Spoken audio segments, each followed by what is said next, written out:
Hello everyone and welcome back to Complete and Total Random. Today I'm going to be going over the basics for how to aim and shoot cannons and different ground munitions in War Thunder. So yeah, let's get started. So to start off with, we're just going to be in the test drive here, and I'm going to show you all the stuff you need to know about how to aim in realistic first. And then after that, we'll go through the differences between arcade, simulator, and realistic. And then I'll go over some other more specialized weapons and how to aim them in game. So, first off, the first thing we need to know is what these little notches on the left side of your screen are for. Those are your ranging indicators, which allow you to basically set your range or fire at specific ranges, because if I fire like this, you'll see that my shell will actually drop when it's fired and hit below where I'm aiming. So to compensate for this, you'll use those markers on the side to help you aim. They are in hundreds of meters, so 400, 800, 1200, 1600 meters. At least on the Tiger 1, some of them have more indicators, some of them have less. Now, one important thing to be able to set up is your sight distancing control. There's two ways to do this. So, to be able to mess with this, you'll need to go into your controls, and either under camera control, you can use your scroll wheel to set your distancing, or you can do what I do and just set it to two different keybinds. So if I edit this, you'll see that I can increase, decrease value, and all that. This also lets you assign it to a joystick or other thing. Now and then all these other controls are basically just how much when you press the button, how fast it changes. Now, if we go back out, now that I can do this, I can use that to aim, but I need to figure out what range things are at. So once you've played the game enough, you'll be able to just kind of guesstimate.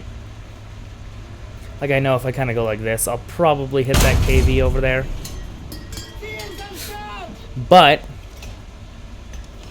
until you can kind of get that ranging down, one thing you can do, especially at longer ranges, is you can use the rangefinder. Now this is another control.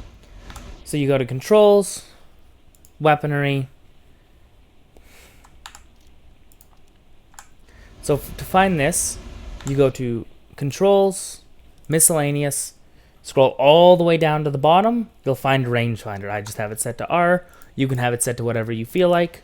And now, if I look at a spot in the distance and I hit R, it'll slowly measure the range. It'll tell me the range. I can scroll my sight distancing control to that, and now you'll see when I aim, it'll hit that point. Whereas if I didn't, you'll see that if I scroll this back down and it was still set at 0, 0, it'll actually hit way lower than that point. And this allows me to basically just look at a target, make sure my crosshair is on them. It'll measure the range for me, tell me how far it is, so I'll zoom up like this and fire. And now I'll hit the target. So that's kind of the most basic part. One of the other things to note when trying to aim your gun is what's in the way of it. So certain shells will pass through things like buildings and destructible objects, but others won't. So things that penetrate based on your kinetic energy. So like the shell I have in number 1. If you're not sure what a kinetic energy shell is, you can check out my video on the different munitions for ground. So you'll see if I do this, and then I aim through here, boom, I can fire straight through, and I can hit that thing. But if I was to switch over to an HE shell, or a heat shell, this also goes for HE, you'll see if I try and aim back there at that T-34, let's just kind of go like this, and I hit the building it'll explode, but it won't go through the building, because essentially the shell is designed to detonate on impact, Now that the T-26 is there, I can show another demonstration. You'll see that if I fire through the building again, it won't do anything. Now, the shrapnel from the explosion did scuff the tank, but on a direct hit with this shell, it should just annihilate. So that's another thing to keep in mind. Those are kind of the basics of tank gunnery. Some of the other things you want to note is make sure your gun isn't wobbling when you're trying to fire. Try and keep it steady, because if you're bouncing up and down, you won't be able to get an accurate shot off. Because you can see how it's jumping. So if I was to fire now, it's just going to fire all over the place. And yes, so that is the basics for firing in your gun and ground. Now let's move on to the differences between the different modes. So, for arcade battles, the main difference you can see is that little white crosshair. That crosshair is just the game automatically telling me where my shell is going to land when I aim. So you can see it'll land right at that point. It also will act as a penetration indicator. So you can see that if I aim there and it's green, I know I'm going to penetrate. The game will also automatically instantly range find wherever I'm looking at. This can be quite useful for guns where you need a lot, or you need to aim quite a bit and arc your shells. If you're firing out at far enough distances, the mark will no longer appear, but you can sometimes see a little red outline appear. I don't know if you can quite see that on my screen, but using that I can also tell that I'm kind of mousing over, but it won't give me the penetration indicator. I just tend to T10M with the Tiger 2 or Tiger 1. That is difficult. Now I'm gonna need to kind of, and then as you can see, when my penetration indicator goes red, it means I'm going to ricochet or bounce. And then that just means obviously I'm not going to do any damage to the enemy tank, my shell's not going to penetrate, and it's not going to do anything. And that's the only really major difference between realistic and arcade. So now let's move on to simulator. So for simulator battles, when I aim through my cannon, you can see there's quite a difference, because you can see my cannon. Now normally, in both arcade and realistic, your gun sight is actually in the middle of, or is kind of in line with your barrel, whereas in simulator, it's wherever it actually was on the tank. This means that if, let's say I was to aim there, you'll see that my shell will miss the target. It won't quite aim exactly where I'm going. Now I need to find a rock. Let's fire at a rock over here. And it'll kind of make it a little bit more obvious if I don't miss the rock. If I fire at this rock like this, you'll see that it doesn't quite hit where I'm aiming. It's actually going in line with the gun. That is the only major difference between simulator and realistic. Now let's move on to some of the different weapon types and how to fire them in ground. Next up, we have wire-guided missiles. Now these don't aim traditionally. They fire off whatever way the rocket itself is pointing, and then they are guided by my controls for my vehicle. So when I'm stopped is what guides them.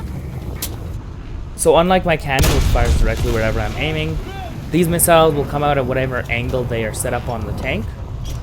And then because they are wire guided, they are controlled by my key bindings for my drive. So like whatever I would use for forwards, left, right, and back is what I'd use to control these missiles. These are wire guided. This is why they're quite hard to use. Things like the BMPs have them. Very few vehicles have wire guided missiles. Most are laser guided. But as you can see, it doesn't follow where my mouse is aiming. So if I was to do this, it can go whichever way it wants. There's also a slight delay between control inputs and the rocket moving. Now let's move on to the next type of missile. Next up, we have laser guided missiles. So now how these work is they aim wherever your mouse is pointing up to a point. Obviously, usually they need a little bit of time to get out of whatever they're being shot out of before they can start guiding towards your mouse point. You can see how this will just guide to wherever I want it. So if I do this and then move my mouse, I can hit that target. And then if there's a target on the move, I just keep my mouse on them, and usually it'll hit if the missile wants to cooperate. And you can see how just following the target, as long as I aim properly, will hit it. Then with that, it just aims wherever the center of where your mouse is aiming on screen, making them extremely easy to aim. And there's one more missile type that we'll go over in this video. Let's do that. And the final type of ground munition that you can use is lock-on weaponry. So these are either surface to air or ground or ground to ground missiles. What you do is you'll use whatever control fires the missile. First it will lock on the target, and then you'll click to fire. You see how my mouse isn't aiming at it. The missile will fire, and it will automatically try and track and come down on the target. Sometimes these missiles miss because they have issues. So as you can see, let's try that again. I think I might be too close. Nope, the missile just didn't feel like trying. Just it was having an off day, I guess. These will also lock, these types of ground to ground tracking missiles will also track aircraft and other vehicles. And then for any other guidance method, it's just locking on like this. Now, for our final type of weapon is the radar guided AA. So how these work is you'll set a keybind. I'll show you that in a second, and it allows you to lock on. Come on, lock onto the aircraft. It'll allow you to lock onto the aircraft, and you use it to aim and track the aircraft. You'll see that I can take my hand off the controller and it'll automatically guide onto them. And then I can change it just by locking onto a new aircraft. And then it'll tell me exactly where to aim, as you can see. Now this control is in your controls, weaponry, then you can scroll down, lock radar / IRST on target. And this is what you use to lock onto enemy aircraft to fire radar guided AA guns. And with that, guys, I'd like to thank you all for watching. Hope that you found this video helpful.